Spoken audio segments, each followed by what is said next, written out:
সারা দেশে করোনা সংক্রমণের লক্ষণ থাকলেও এখনও নিয়ন্ত্রণে রয়েছে। দেশের হাসপাতালগুলোর কোনোটিকেই ডেডিকেটেড করার প্রস্তুতি নেওয়া হচ্ছে। আবার কোনো হাসপাতালে করোনা আইসোলেশন ওয়ার্ড চালু করা হয়েছে। তবে করোনা পরীক্ষার কিট এবং জনবল সংকট রয়েছে অধিকাংশ জায়গায়। করোনার নতুন সংক্রমণে শঙ্কিত না হয়ে সচেতনতার উপর জোর দিয়েছেন চিকিৎসকরা। সহকর্মীদের পাঠানো তথ্য ছবিতে প্রতিবেদন।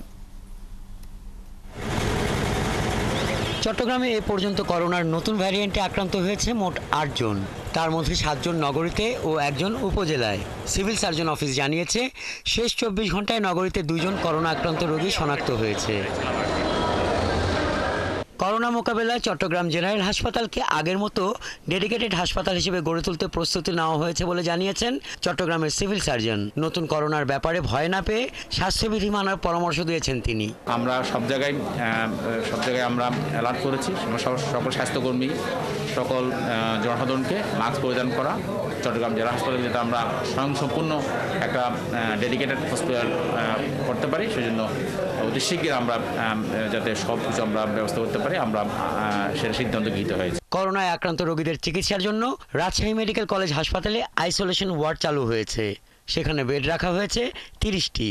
এছাড়াও চিকিৎসক, নার্স ও কর্মচারীদের একটি টিমও গঠন করা হয়েছে। হার্টের রিং পড়ে আসছে বা হার্টের বাইপাস করে আসছে, তাদের যেন কোভিড টেস্ট করা হয় জ্বর হলে। কারণ হচ্ছে যে কোভিডের একটা ঝুঁকি যে এটা হার্টে এমআই করে, মানে এখানে ক্লটিং হয়, ইন্টারভাস্কুলার কোয়াগুলেশন বলা হয়, যেটা খুবই ঝুঁকিপূর্ণ এবং কোভিড পরবর্তীতে তারা মারা যায় আর কি। কক্সবাজারে গত ১২ জুন থেকে এ পর্যন্ত ৬ জনের শরীরে করোনা শনাক্ত হয়েছে। সৈকতে করোনা সতর্কতায় নিয়মিত মাইকিং করছে প্রশাসন। হাসান আহমেদ, ৭১।